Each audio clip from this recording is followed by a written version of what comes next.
إنا أنزلنا التوراة فيها هدى ونور يحكم بها النبيون الذين أسلموا للذين هادوا والربانيون والأحبار بما استحفظوا من كتاب الله وكانوا عليه شهداء فلا تخشوا الناس واخشوني ولا تشتروا بآياتي ثمنا قليلا ومن لم يحكم بما أنزل الله فأولئك هم الكافرون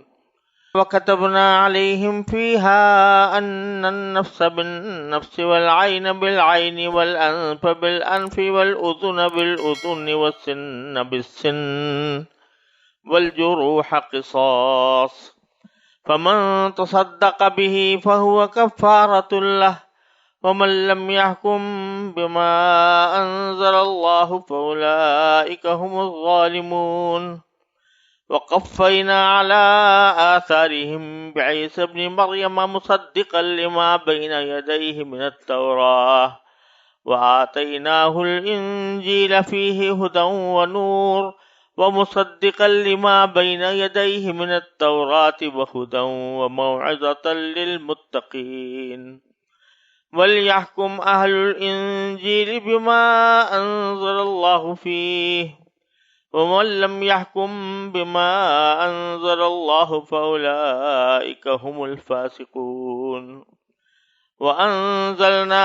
إليك الكتاب بالحق مصدقا لما بين يديه من الكتاب ومهيمنا عليه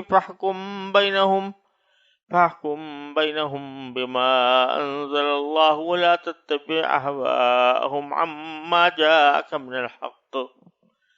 لكل جعلنا منكم شرعة ومنهاجا ولو شاء الله لجعلكم أمة واحدة ولكن ليبلوكم فيما آتاكم فاستبقوا الخيرات إلى الله مرجعكم جميعا فينبئكم بما كنتم فيه تختلفون وأن يحكم بينهم بما أنزل الله ولا تتبع أهواءهم واحذرهم أن يفتنوك عن بعض ما أنزل الله إليك فإن تولوا فاعلم أنما يريد الله أن يصيبهم ببعض ذنوبهم وإن كثيرا من الناس لفاسقون أفحكم الجاهلية يبغون ومن أحسن من الله حكما لقوم يوقنون. یہ سورہ مائدہ کی آیت نمبر 44 سے آیت نمبر 50 تک قرآن کریم کی میں نے تلاوت کی ہے، اور ان آیات کریمہ کا تعلق بھی بڑی حد تک ان واقعات سے ہے جو اس سے پہلے کی آیات کی تفسیر میں ذکر کیے گئے ہیں۔ ان آیات کا ترجمہ یہ ہے: بے شک ہم نے تورات نازل کی تھی جس میں ہدایت تھی اور نور تھا۔ تمام نبی جو اللہ تعالیٰ کے فرمانبردار تھے اسی کے مطابق یہودیوں کے معاملات کا فیصلہ کرتے تھے، اور تمام اللہ والے اور علماء بھی اسی پر عمل کرتے رہے، کیونکہ ان کو اللہ کی کتاب کا محافظ بنایا گیا تھا اور وہ اس کے گواہ تھے۔ لہذا اے یہودیوں، تم لوگوں سے نہ ڈرو اور مجھ سے ڈرو، اور تھوڑی سی قیمت لینے کی خاطر میری آیتوں کا سودا نہ کیا کرو،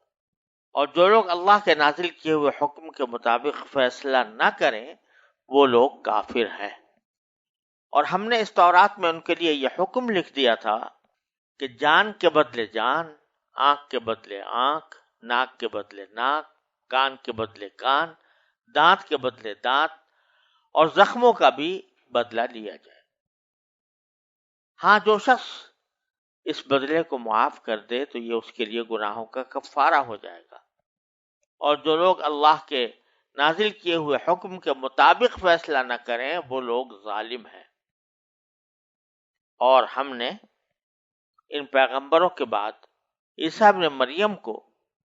اپنے سے پہلی کتاب یعنی تورات کی تصدیق کرنے والا بنا کر بھیجا،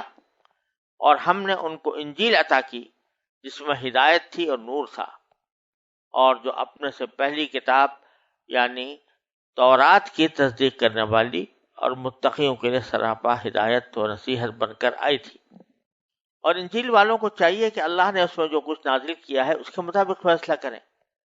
اور جو لوگ اللہ کے نازل کیے ہوئے حکم کے مطابق فیصلہ نہ کریں وہ لوگ فاسق ہیں۔ اور اے رسول محمد صلی اللہ علیہ وسلم، ہم نے تم پر بھی حق پر مشتمل کتاب نازل کی ہے جو اپنے سے پہلی کتابوں کی تصدیق کرتی ہے اور ان کی نگہبان ہے، لہذا ان لوگوں کے درمیان اسی حکم کے مطابق فیصلہ کرو جو اللہ نے نازل کیا ہے، اور جو حق بات تمہارے پاس آ گئی ہے اسے چھوڑ کر ان کی خواہشات کے پیچھے نہ چلو۔ تم میں سے ہر ایک امت کے لیے ہم نے ایک الگ شریعت و طریقہ مقرر کیا ہے، اور اگر اللہ چاہتا تو سب کو ایک امت بنا دیتا، لیکن الگ شریعتیں اس لیے دیں تاکہ جو کچھ اس نے تمہیں دیا ہے اس میں تمہیں آزمائے، لہذا نیکیوں میں ایک دوسرے سے آگے بڑھنے کی کوشش کرو۔ اللہ ہی کی طرف تم سب کو لوٹ کر جانا ہے، اس وقت تمہیں وہ باتیں بتائے گا جن میں تم اختلاف کیا کرتے تھے، اور ہم حکم دیتے ہیں کہ تم ان لوگوں کے درمیان اسی حکم کے مطابق فیصلہ کرو جو اللہ نے نازل کیا ہے، اور خواہشات کی پیروی نہ کرو، اور ان کی اس بات سے بچ کر رہو کہ وہ تمہیں فتنے میں ڈال کر کسی ایسے حکم سے ہٹا دیں جو اللہ نے تم پر نازل کیا ہو۔ اس پر اگر وہ منہ موڑیں تو جان رکھو کہ اللہ نے ان کے بعد گناہوں کی وجہ سے ان کو مصیبت میں مبتلا کرنے کا ارادہ کر رکھا ہے۔ ان لوگوں میں سے بہت سے فاسق ہیں۔ بھلا کیا یہ جاہلیت کا فیصلہ حاصل کرنا چاہتے ہیں؟ حالانکہ جو لوگ یقین رکھتے ہوں ان کے لیے اللہ سے اچھا فیصلہ کرنے والا کون ہو سکتا ہے؟ جیسا کہ پچھلی آیات کی تفسیر میں بیان کیا گیا تھا، یہ یہودیوں کا ذکر ہے جو مدینہ طیبہ میں آباد تھے، اور رسول کریم صلی اللہ علیہ وسلم سے ان کا ایک معاہدہ ہو گیا تھا کہ امن کے ساتھ رہیں گے، امن کا معاہدہ تھا۔ لیکن ان یہودی حضرات کی کیفیت یہ تھی کہ ان کے ہاں اگر کوئی شخص بڑا آدمی جرم کا ارتکاب کرتا تو وہ چاہتا تھا کہ کسی طرح مجھے اس سزا کا سامنا نہ کرنا پڑے جو تورات میں اس کے لیے طے کی گئی ہے۔ اس کے لیے مختلف ہیلے بہانے کیے جاتے تھے، اور رسول کریم صلی اللہ علیہ وسلم کی طرف بھی بعض مرتبہ اس غرض سے بھیجا گیا کہ آپ کی شریعت تورات کی شریعت کے مقابلے میں نرم ہے، لہذا آپ کے پاس فیصلہ بھیج دیا جائے تاکہ آپ نرمی کا فیصلہ فرمائیں تو اس کے اوپر ہم عمل کر رہے ہیں، جیسا کہ رجم کے بارے میں پیچھے میں نے عرض کیا، اسی طریقے سے بنو نذیر کی جو دیت کے بارے میں جو واقعہ پیچھے بیان کیا۔ اب اللہ تبارک و تعالی فرما رہے ہیں کہ جن احکام میں یہ لوگ رسول کریم صلی اللہ علیہ وسلم کی طرف رجوع کر رہے تھے، ان احکام میں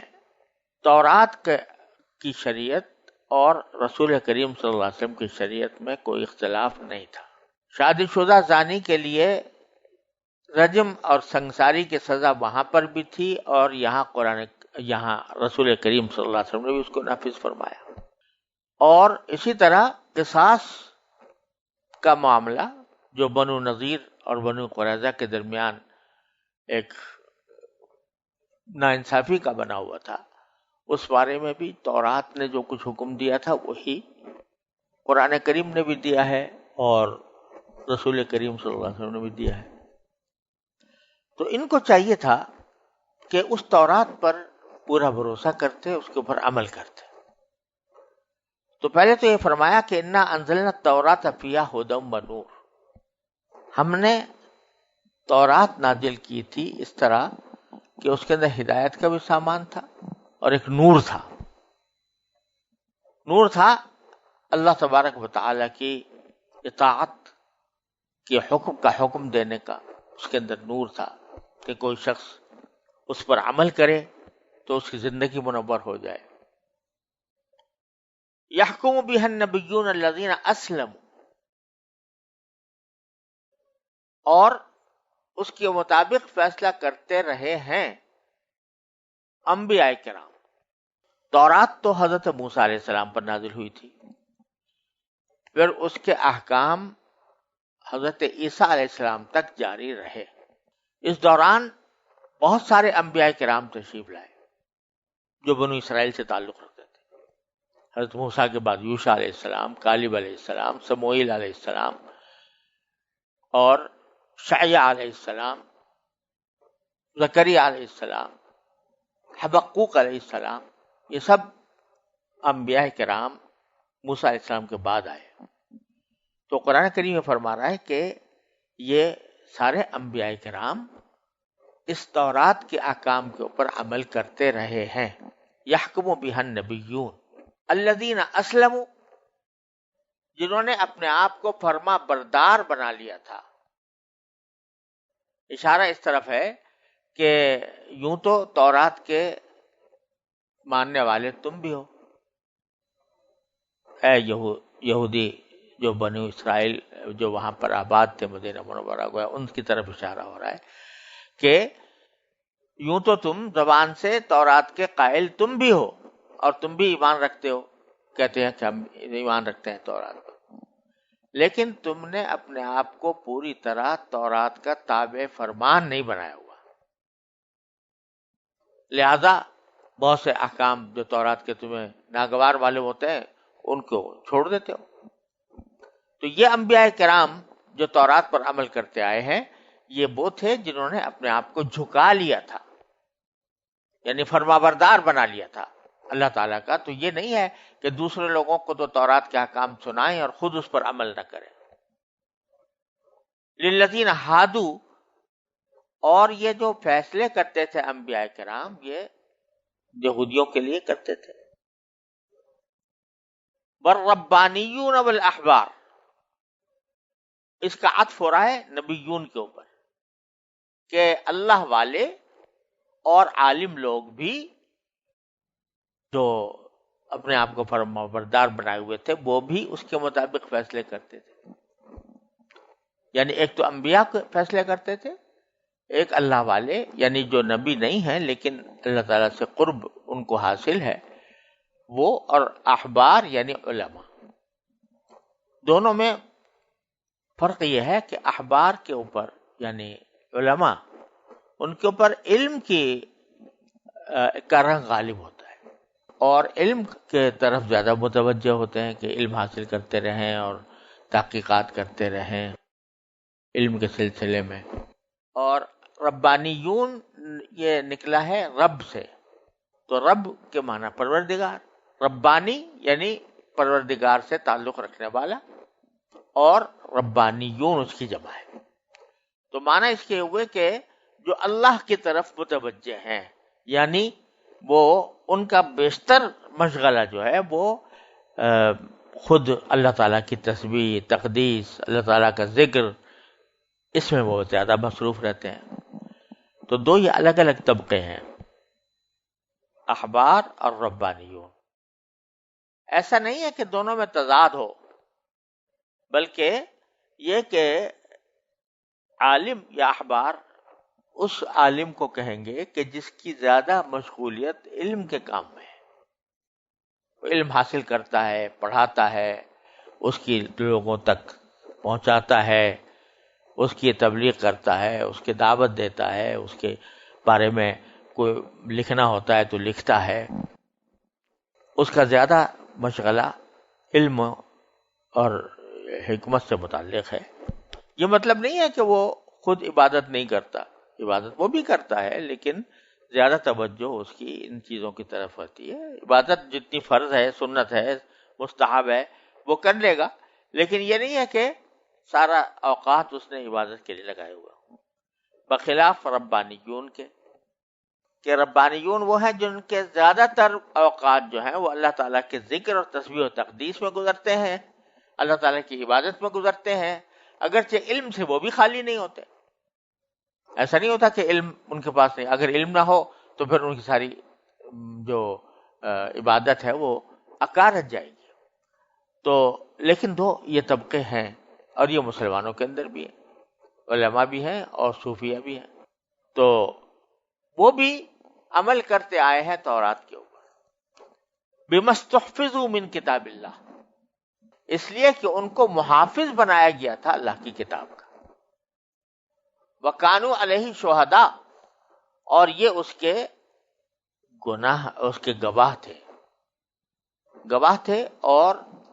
یعنی بعض حضرات نے اس کا ترجمہ یہ کیا کہ وہ اس کی خبر رکھنے والے تھے، اس کے نگراں تھے۔ تو اللہ تبارک و تعالیٰ فرماتے ہیں کہ فَلَا تَخْشَوُا النَّاسَ وَاخْشَوْنِ، تو بھائی یہ جو تم نے سلسلہ شروع کیا کہ تورات کے احکام سے روگردانی کر کے کوئی ہیلے بہانے تلاش کرتے ہو، کیوں کرتے ہو؟ اس واسطے کہ تمہیں لوگوں کا ڈر ہے کہ اگر ہم صحیح سزا بتا دیں گے کہ تورات میں صحیح سزا کیا ہے اور سزا کو نافذ کریں گے تو ان کے قبیلے کے لوگ ہم سے ناراض ہو جائیں گے، تو ہمارے پاس جو ہدیے تحفے آیا کرتے ہیں وہ سب بند ہو جائیں گے۔ تو یہ خوف ہے تمہارا جس کی وجہ سے تم نے تورات کی مخالفت پر کمر باندھی ہوئی ہے۔ تو فرمایا کہ اب تمہیں چاہیے کہ تم لوگوں سے نہ ڈرو کہ وہ تمہاری امداد چھوڑ دیں گے، تمہارے سرپرستی، مالی سرپرستی چھوڑ دیں گے، اس سے نہ ڈرو، بخشون، مجھ سے ڈرو۔ انسان تو کیا کر سکتا ہے تمہارے ساتھ؟ کوئی جتنا بھی برائی کرنا چاہے، تمہاری بدخواہی کرنا چاہے، تو اس کے قدرت میں نہیں ہے۔ یہ تو اللہ تعالیٰ کی قدرت میں ہے کہ جب تمہیں کوئی برا کام کرو تو اللہ تبارک و تعالیٰ اس کا بدلہ تمہیں دنیا میں بھی دے اور آخرت میں بھی دے۔ وَلَا تَشْتَرُوا بِآيَاتِي ثَمَنًا قَلِيلًا، اور میری آیتوں کا تھوڑی سی قیمت لینے کی خاطر سودا نہ کیا کرو، کہ آیتوں کے اندر تبدیلی کر دی، کسی نے رشوت دے دی، پیسے دے دیا کہ بھائی ہمارے مطلب کا حکم نکال دیجئے تورات میں سے، تو پیسے لے کر وہ آیتوں کا غلط مطلب نکال دیتے، یا کوئی ایک آدھا لفظ آگے پیچھے کر دیتے، تو جس کے نتیجے میں وہ آدمی خوش ہو جاتا، خوش ہو کے پیسے دیتا تھا۔ یہ پہلے بھی آیت گزر چکی ہے سورہ بقرہ کے اندر۔ وَمَن لَّمْ يَحْكُم بِمَا أَنزَلَ اللَّهُ فَأُولَٰئِكَ هُمُ الْكَافِرُونَ، اور جو لوگ کہ اس حکم پر عمل نہ کریں جو اللہ نے نازل کیا،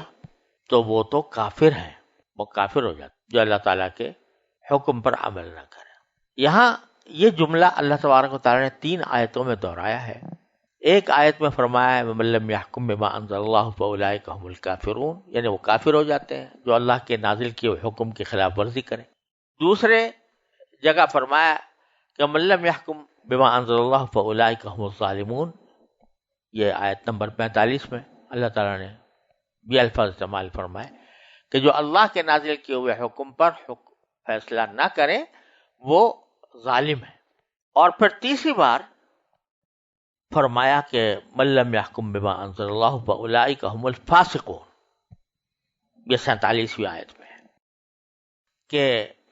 جو اللہ کے نازل کیے ہوئے حکم کے مطابق فیصلہ نہ کریں وہ فاسق ہیں، گناہ گار ہیں۔ یہ 3 مختلف الفاظ اللہ تبارک و تعالی نے استعمال فرمائے ہیں، اور حضرات فقہا اور مفسرین ان کی ترتیب یہ بتاتے ہیں کہ یہ جو پہلی آیت میں فرمایا گیا ہے 44ویں آیت میں کہ فَأُولَئِكَ هُمُ الْكَافِرُونَ، جو اللہ کے نازل کیے ہوئے حکم پر عمل نہ کریں یا اس کا فیصلہ نہ کریں تو وہ کافر ہیں۔ تو اس سے مراد وہ لوگ ہیں کہ جو اللہ کے نازل کیے ہوئے حکم کی صرف اتنا ہی نہیں ہے کہ نافرمانی کرتے ہیں بلکہ اعتقاداً اس کو درستی نہیں سمجھتے، یا جان بوجھ کر اللہ تعالیٰ کے حکم میں تحریف کر کے کہتے ہیں اللہ تعالیٰ کا حکم یہ ہے، تو وہ کافر ہے۔ دلیل اس کی یہ ہے کہ پیچھے آیتوں میں اللہ تعالیٰ فرما رہے ہیں کہ لا تشتروا بآیاتی ثمنا قلیلا، کہ میری آیتوں کا سودا معمولی قیمت پر نہ کیا کرو۔ تو یہ ایسا ہی کرتے تھے جیسے رجم کے سلسلے میں ہوا اور بعض دوسرے معاملات کے اندر کہ صرف اتنا ہی نہیں ہے کہ یہ کہتے کہ بھئی تورات کے اندر جو حکم ہے تو یہ، لیکن ہم فیصلہ یہ کر رہے ہیں اپنے مجبوری کی وجہ سے، تو بات اور ہوتی. لیکن کہتے ہیں نہیں، تورات کا فیصلہ ہی یہ ہے، جو فیصلہ نہیں تھا اس کو کہا کہ یہ فیصلہ ہے. لا تشتروا بآیاتی ثمنا قلیلا جس کو کہا گیا. تو اب اگر کوئی فرض کرو کہ یا تو قرآن کریم کی یا تورات کی کسی حکم میں خود تحریف کرے، اس کو بدل دے، الفاظ ہی بدل دے، یا الفاظ بدل دے، یا اس کی ایسی تحریف کرے مانن کہ جو اس کے سیاق و سباق سے، اس کے جو متواتر اس کا جو معنی ہے اس سے مختلف ہو، تو وہ کافر ہو جائے گا. اور دوسرا یہ کہ اگر کوئی شخص تورات میں تو تبدیلی نہیں کرتا، قرآن میں کوئی تبدیلی الفاظ کی نہیں کرتا، لیکن دل سے مانتا نہیں، اس کو کہا بھی مجھے تو یہ سزا اچھی نہیں لگتی جو اللہ نے مقرر کی، العیاذ باللہ. تو اعتقاد کے اعتبار سے جب انسان کسی اللہ تعالیٰ کے حکم کے مطابق فیصلہ نہ کرے، بلکہ اعتقاد ہی اس کا خلاف ہو کہ میں اس کو مانتا ہی نہیں، یا تحریف کر کے کرے، تو اس کی جگہ فرمایا فَأُولَٰئِکَ هُمُ الظَّالِمُونَ، اور اولئک هم الکافرون، کہ یہ لوگ کافر ہو جائیں. آگے جو فرمایا گیا ہے وہ اللہ تعالیٰ نے ذکر فرمایا ہے کہ كتبنا علیہم فیہا ان النفس بالنفس. ہم نے تورات کے اندر یہ فریضہ لکھا تھا کہ جان کے بدلے جان، آنکھ کے بدلے آنکھ، ناک کے بدلے ناک، کان کے بدلے کان، دانت کے بدلے دانت. قصاص کا حکم تھا. کوئی کسی کے جان لے لے تو اس کے بدلے میں اس کی جان لی جائے، کسی کی آنکھ پھوڑ دے تو اس کی بجائے اس کی آنکھ پھوڑی جائے، کسی کی کوئی ناک توڑ دے تو اس کے بدلے میں اس کی ناک توڑی جائے. یہ حکم تورات میں موجود تھا اور اب بھی ہے. تو یہ اللہ تعالیٰ نے فرمایا کہ یہ ہم نے تو پہلے سے لکھا ہوا ہے یہ حکم. اب یہ بنو نذیر اور بنو قریظہ جو خود بنی اسرائیل میں سے ہیں، بظاہر تورات کو مانتے ہیں، لیکن انہوں نے اپنے حساب سے اس کے اوپر عمل کرنا چھوڑ دیا. آپس میں وعدہ ہی کر لیا کہ تمہاری اگر دیت ہوگی تو تمہارا آدمی مرے گا تو ہم ایک دیت دیں گے، اور ہمارا آدمی مرے تو تم ڈبل دینا. تو یہ کیا مطلب ہوا یہاں پر کہ تحریف نہیں کی، لکھا ہوا تھا تورات کے اندر کہ یہ اس طرح ہوگا، تو وہاں کوئی تحریف نہیں کی، آج بھی موجود ہے. یہ بھی نہیں کہا کہ ہم اس کو تسلیم نہیں کرتے، لیکن عملاً ایک معاہدہ کر لیا بنو قریظہ بنو نذیر نے آپس میں کہ بنو نذیر کے جو لوگ ہیں وہ مارے جائیں گے تو ان کو ڈبل دیت دی جائے گی. تو جب یہ بات ہوئی تو قرآن نے فرمایا کہ تورات میں تو یہ کہا تھا کہ اس طرح قصاص ہوگا، والجروح قصاص، زخموں کا بھی قصاص ہوگا. اور اگر کوئی معاف کر دے فمن تصدق بھی، یعنی جس کو حق قصاص ہے وہ اگر معاف کر دے تو فہو کفارۃ اللہ، تو اس کے لیے، معاف کرنے والے کے لیے یہ کفارہ ہو جائے گا اس کے گناہوں کا، یعنی اس کو ثواب ملے گا. اب آگے فرماتے ہیں وَلَمْ يَحْكُمْ بِمَا أَنزَلَ اللَّهُ فَأُولَٰئِكَ هُمُ الظَّالِمُونَ. اب یہاں ذکر آ رہا ہے یہودیوں کے اس عمل کا کہ انہوں نے کوئی تحریف نہیں کی، انہوں نے کوئی اعتقاداً یہ نہیں کہا کہ تورات کا حکم غلط ہے، لیکن عملاً اس کی خلاف ورزی کی اور ایک معاہدہ ایسا کر لیا جو اس کے خلاف تھا. اور وہ معاہدہ بھی کیسا تھا کہ ایک فریق کہتا تھا کہ میری آدمیوں کی جان زیادہ قیمتی ہے تمہارے جانوں کے مقابلے میں، تو یہ ظلم تھا. تو فرمایا وَلَمْ يَحْكُمْ بِمَا أَنزَلَ اللَّهُ فَأُولَٰئِكَ هُمُ الظَّالِمُونَ. یہاں ظالم کا لفظ کہ وہ لوگ ظالم ہوں گے. وَقَفَّيْنَا عَلَىٰ آثَارِهِمْ بِعِیسَىٰ ابْنِ مَرْیَم، اور ہم نے ان پیغمبروں کے بعد عیسیٰ ابن مریم کو اپنے سے پہلی کتاب یعنی تورات کی تصدیق کرنے والا بنا کر بھیجا. قفینا پیچھے بھیجا، علی آثارہم ان کے نقش قدم، ان سے نقوش قدم کے اوپر، یعنی بعد میں. تو وہ تصدیق کرتے تھے، حضرت عیسیٰ علیہ السلام تورات کے احکام کی تصدیق کرتے تھے، اور تورات کے احکام کو نہ صرف مانتے تھے بلکہ ان کو نافذ بھی کرتے تھے. وَآتَيْنَاهُ الْإِنْجِيلَ فِيهِ هُدًى وَنُورٌ، اور پھر ان کو ہم نے ایک دوسری کتاب دی، انجیل، اس میں بھی ہدایت تھی اور نور تھا. یہی الفاظ تورات کے لیے فرمائے تھے، یہ الفاظ انجیل کے لیے فرمائے. کہ اس میں ہدایت بھی تھی اور نور بھی تھا. وَمُصَدِّقًا لِمَا بَيْنَ يَدَيْهِ مِنَ التَّوْرَاةِ، اور یہ انجیل جو تھی یہ تصدیق کر رہی تھی اس کتاب کی جو اس سے پہلے آئی تھی، یعنی تورات، اس کی تصدیق کرتی تھی. وَهُدًى وَمَوْعِظَةً، اس میں ہدایت بھی تھی اور نصیحت بھی تھی متقی لوگوں کے لیے. اب یہاں فرماتے ہیں وَلْيَحْكُمْ أَهْلُ الْإِنجِيلِ بِمَا أَنزَلَ اللَّهُ فِيهِ. اب اہل انجیل کو چاہیے کہ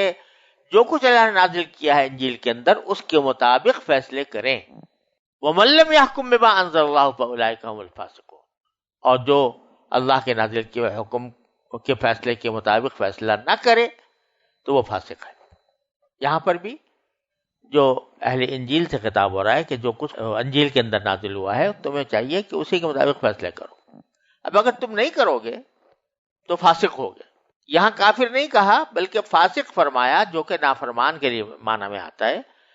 اور وہ اس لیے کہ یہاں پر ذکر اس بات کا ہے کہ اہل انجیل جو تھے انہوں نے یہ نہیں کہا تھا کہ بھئی ہم اس میں تحریف کریں گے.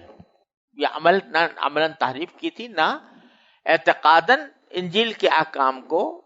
نہ غلط سمجھا تھا، لیکن عملی طور پر اس میں کوتاہی ہو گئی اور اس کے مطابق عمل نہیں کیا. اس واسطے یہاں پر فرمایا فَأُولَٰئِكَ هُمُ الْفَاسِقُونَ. تو کیا وہ فاسق؟ یہاں سمجھ لیجئے یہ بات کہ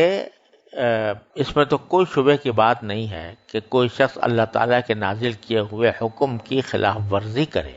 اور قاضی بن کر بیٹھ جائے، جج بن کر بیٹھ جائے اور وہ اللہ تعالیٰ کے نازل کیے ہوئے احکام کے خلاف فیصلہ کرے، تو اس کے شدید گناہ ہونے میں تو کوئی شک و شبہ کی گنجائش نہیں. لیکن اس کی دو صورتیں ہوتی ہیں. ایک صورت یہ ہوتی ہے کہ جو جج قرآن و سنت کے احکام کے خلاف فیصلے کر رہا ہے وہ دل سے بھی یہ جانتا ہے، دل سے بھی یہ سمجھتا ہے کہ قرآن و سنت کے جو احکام ہیں وہ جو ہے وہ معاذ اللہ وہ صحیح نہیں ہے اور اس میں ظلم ہے، بے ناانصافی ہے، یا معاذ اللہ جو ہے وہ ہمارے دور کے تقاضوں کے مطابق نہیں ہے یا پروپیگنڈے کے مطابق نہیں ہے. تو جو شخص یہ سمجھے العیاذ باللہ کہ قرآن کا حکم ہی غلط ہے یا ناقابل عمل ہے تو وہ پہلی آیت کے تحت آئے گا وَمَن لَّمْ يَحْكُم بِمَا أَنزَلَ اللَّهُ فَأُولَٰئِكَ هُمُ الْكَافِرُونَ. اور دوسرا شخص وہ ہے کہ جو اس کی نفی تو نہیں کرتا، یہ تو نہیں کہتا کہ میں مانتا نہیں ہوں، لیکن ساتھ ہی فیصلے کرتا ہے اس کے خلاف اور اس کے دل پر کوئی میل بھی نہیں آتا کہ بھئی میں قرآن و سنت کے خلاف فیصلے کر رہا ہوں. میل بھی نہیں آتا، نہ تو انکار ہے قرآن و سنت کا یا اس کے احکام کا، اور دوسری طرف عملاً کر رہا ہے اور دل میں کوئی تردد بھی پیدا نہیں ہوتا کہ بھئی میں یہ جو کر رہا ہوں گناہ نہ ہو جائے کہیں. تو اس پر صادق آتی ہے دوسری آیت فَأُولَٰئِكَ هُمُ الظَّالِمُونَ، کہ جو اللہ کے نازل کیے ہوئے حکم کے بغیر فیصلے کرتا ہے تو وہ ظالم ہے. اور تیسری صورت یہ ہے کہ آدمی یہ سوچتا ہے کہ بھئی ہے تو اللہ ہی تعالیٰ کا حکم بہتر، لیکن میں کیونکہ مجبور ہوں تو اس مجبوری کی وجہ سے میں اللہ کے نازل کیے ہوئے حکم کے خلاف فیصلہ کر رہا ہوں، تو اس کا حکم یہ ہے کہ وہ فاسقین میں شامل ہے. اس لیے کہ تمہیں کس نے کہا کہ تم فیصلہ کرو؟ تم استعفیٰ دے کے الگ ہو جاؤ اور کوئی دندہ دیکھو. کوئی ضروری تو نہیں کہ تم ہمیشہ اسی عہدے پر ثابت رہو. تو اب اگر کوئی شخص اللہ تعالیٰ کے حکم کی خلاف ورزی کر رہا ہے، اگرچہ اس کو دل میں یہ خیال بھی ہے کہ میں اللہ تعالیٰ کی حکم کی خلاف ورزی کر رہا ہوں، تو وہ فاسقین یا ظالمین میں شامل ہوگا، وہ کافرین میں نہیں آئے گا. اللہ تعالیٰ کفر سے بھی حفاظت فرمائے، ظلم سے بھی حفاظت فرمائے اور فسق سے بھی حفاظت فرمائے. پھر فرمایا کہ وَأَنزَلْنَا إِلَيْكَ الْكِتَابَ بِالْحَقِّ مُصَدِّقًا لِمَا بَيْنَ يَدَيْهِ مِنَ الْكِتَابِ، اور اے نبی صلی اللہ علیہ وسلم ہم نے آپ پر بھی کتاب نازل کی ہے برحق، اور وہ کتاب بھی تصدیق کرنے والی ہے اس سے پہلے جو کتاب آ چکی تھی، یعنی تورات و انجیل۔ اس کو یہ نہیں کہتی کہ اللہ نے نازل نہیں کی تھی، اللہ نے نازل کی تھی، وہ مہیمن علیہ، اور اس کتاب کی نگراں بھی ہے۔ یہ عجیب لفظ استعمال فرمایا کہ یہ نگراں ہے اس کتاب کی۔ کیا معنی؟ کہ یہ لوگ تو اس کتاب کے اندر تحریف کرتے رہتے، کچھ سے کچھ بنا دیتے ہیں، تو ہم نے جو کتاب نازل کی ہے یہ اس کی نگرانی اور نگہبانی کرتی ہے کہ کہاں انہوں نے غلط کیا تھا اور صحیح کیا ہے، وہ بتاتی ہے۔ تو مہیمن ہے یعنی نگہبان اور نگراں ہے اس کتاب کی، یعنی تورات کی بھی اور انجیل کی بھی۔ تو یہاں یہ بھی صاف واضح ہو گیا کہ جو تصدیق کی بات کی گئی ہے کہ بھئی قرآن تصدیق کرتا ہے تورات اور انجیل کی، تو تورات اور انجیل کی تصدیق کے معنی یہ ہے کہ اس کے جو بنیادی عقائد ہیں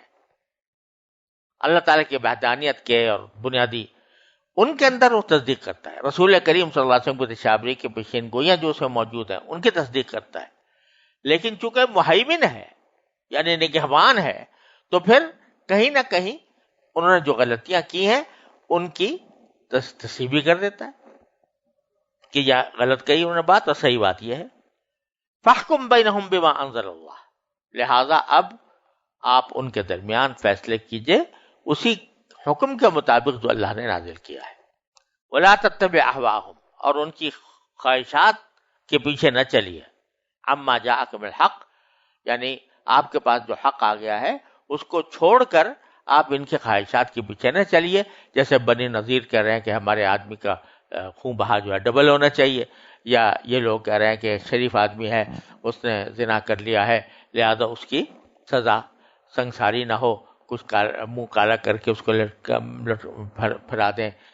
تو یہ ساری ان کی خواہشات ہیں، ان کے پیچھے نہ جائیے۔ اب سوال پیدا ہوا کہ جب یہ ساری کتابیں ایک دوسرے کی تصدیق کرتی ہیں، انجیل آئی تھی وہ تورات کی تصدیق کرتی تھی، قرآن آیا تو اس سے تورات انجیل دونوں کی تصدیق کرتا ہے، تو پھر جب ایک ہی خدا کی بھیجی ہوئی کتابیں ہیں تو ان کے اندر احکام میں اختلاف کیوں ہے؟ بعض احکام تورات کے اندر تھے وہ منسوخ کر دیے گئے، تو یہ کیا ہو رہا ہے؟ تو اس کے جواب میں اللہ تعالیٰ نے فرمایا لِكُلٍّ جَعَلْنَا مِنْكُمْ شِرْعَةً وَمِنْهَاجًا، ہم میں سے تم میں سے ہر ایک کے پاس، ہر ایک کو ہم نے ایک دستور اور ایک طریقہ کار تو اس کا مقرر کر دیا ہے۔ یعنی بنیادی عقائد میں تو سب ایک ہیں، توحید، رسالت، آخرت، یہ سب مانتے ہیں، لیکن دنیا کے زندگی گزارنے کے اندر اس میں جو احکام ہوتے ہیں جزوی احکام، ان جزوی احکام کے اندر زمانے کی ضروریات کے مطابق فرق ہوتا رہا ہے۔ تو تورات میں ایک اس وقت اللہ تعالیٰ نے ایک حکم دیا تھا، اس وقت کے حالات کے مطابق تھا، اور اللہ تبارک و تعالیٰ اسی کو اس وقت مناسب سمجھتے تھے۔ بعد میں وہ حالات نہیں رہے، دوسرے لوگ آ گئے تو اللہ تعالیٰ نے حکم میں کوئی تبدیلی کر دی، یہ ہوتا رہا ہے۔ وَلَوْ شَاءَ اللَّهُ لَجَعَلَكُمْ أُمَّةً وَاحِدَةً، اور اگر اللہ چاہتا تو تم سب کو ایک امت بنا دیتا۔ ایک امت بنانے کے یہاں پر معنی یہ ہے کہ سب کی شریعتیں ایک ہو جاتی، لیکن شریعتیں اس لیے دیں لیکن لِيَبْلُوَكُمْ فِي مَا آتَاكُمْ، کہ اللہ نے جو کچھ تمہیں دیا اس میں تمہیں آزمائے۔ یعنی اگر کسی وقت کوئی ایسا حکم پرانا جو تورات میں آیا تھا وہ اہل قرآن کے لیے بھی نافذ کر دیا جاتا، جبکہ اس وقت کے حالات ایسے تھے کہ جن میں وہ کر سکتے تھے اور آج نہیں کر سکتے، تو پھر آزمائش نہ ہوتی، کیونکہ ایک ایسی چیز کا حکم دیا جا رہا ہے جو کر ہی نہیں سکتے۔ لا یکلف اللہ نفسا الا وسعها، اللہ تعالیٰ اس کی انسان کی وسعت سے زیادہ کا مکلف اس کو نہیں بناتے، تو اگر اس حکم کا آج مکلف بناتے تو یہ آزمائش کیسے ہوتی؟ آزمائش تو اس سے جگہ ہوتی ہے جہاں ایک آدمی کام کر سکتا ہو اور نہ کر سکتا ہو، دونوں باتیں ہوتی ہوں، لیکن یہاں پر جب وہ اگر اس کو مجبور کر دیا جاتا کسی ایک کام پر کہ اس کے سوا تم کچھ اور کر نہیں سکتے، اور وہ اس کی طاقت سے باہر ہوتا تو وہ آزمائش ہی نہ ہوتی۔ لیبلوکم فیما آتاکم فاستبقوا الخیرات، لہذا تم ایک دوسرے سے نیکیوں میں آگے بڑھنے کی کوشش کرو، اور یہ ذہن میں رکھو ہمیشہ کہ الی اللہ مرجعکم جمیعا، سب کو اللہ کی طرف لوٹ کے جانا ہے۔ فینبئکم بما کنتم فیہ تختلفون، اللہ تعالیٰ وہاں جا کر خوب واضح کر دیں گے کہ تم جن کاموں میں اختلاف کیا کرتے تھے اس میں حق کیا تھا۔ وَأَنِ احْكُم بَيْنَهُم بِمَا أَنزَلَ اللَّهُ، پھر دوبارہ اب فرمایا جا رہا ہے کہ یہ جو لوگ تمہارے پاس مقدمہ لے کر آئے ہیں، وہی رجم والا یا دیت والا، تو ان کے درمیان فیصلہ کریں آپ جو آپ پر اللہ نے نازل کی، وَلَا تَتَّبِعْ أَهْوَاءَهُمْ، اور ان کی خواہشوں کی پیروی نہ کریں، وَاحْذَرْهُمْ أَن يَفْتِنُوكَ عَن بَعْضِ مَا أَنزَلَ اللَّهُ إِلَيْكَ، اور ان کی اس بات سے بچ کر رہو کہ کہیں وہ تمہیں فتنے میں ڈال کر کسی ایسے حکم سے ہٹا دیں جو اللہ نے تم پر نازل کیا ہو، بچ کر رہو۔ یعنی یہ بڑے شاطر لوگ ہیں، تو کسی وقت کہیں ایسا نہ ہو کہ یہ آپ کو غلط فہمی میں مبتلا کر دیں۔ فَإِن تَوَلَّوْا، اگر پھر بھی نہ مانے یہ لوگ اللہ کے حکم کے اوپر عمل کرنے کو، فَعَلَمْ أَنَّمَا يُرِيدُ اللَّهُ أَن يُصِيبَهُم بِبَعْضِ ذُنُوبِهِمْ، تو جان رکھو کہ اللہ نے ان کے بعض گناہوں کی وجہ سے ان کو مصیبت میں مبتلا کرنے کا ارادہ کر رکھا ہے۔ اگر یہ نہیں مانیں گے نا تو کیا ہوگا کہ ان پر کوئی نہ کوئی عذاب ہوگا، آئے گا۔ تو یہ انہوں نے جو پہلے نافرمانیاں کی تھیں اس کی بنا پر ہم نے یہ ارادہ کر رکھا ہے کہ ان کو کسی مصیبت میں مبتلا کر دے ان کے گناہوں کی وجہ سے۔ وہ مصیبت یہی ہوگی کہ حکم دیا جا رہا ہے اللہ تعالیٰ کی طرف سے کچھ اور یہ عمل کچھ اور کر رہے ہیں۔ اور فرمایا کہ بَإِنَّ كَثِيرًا مِّنَ النَّاسِ لَفَاسِقُونَ، ان لوگوں میں اکثر لوگ جو ہیں وہ فاسق ہیں۔ أَفَحُكْمَ الْجَاهِلِيَّةِ يَبْغُونَ، کیا یہ جاہلیت کا فیصلہ چاہتے ہیں؟ وَمَنْ أَحْسَنُ مِنَ اللَّهِ حُكْمًا لِقَوْمٍ يُوقِنُونَ، اور اللہ سے زیادہ بہتر کون ہوگا فیصلہ کرنے والا مگر ان لوگوں کے لیے جو اللہ پر یقین رکھتے ہوں۔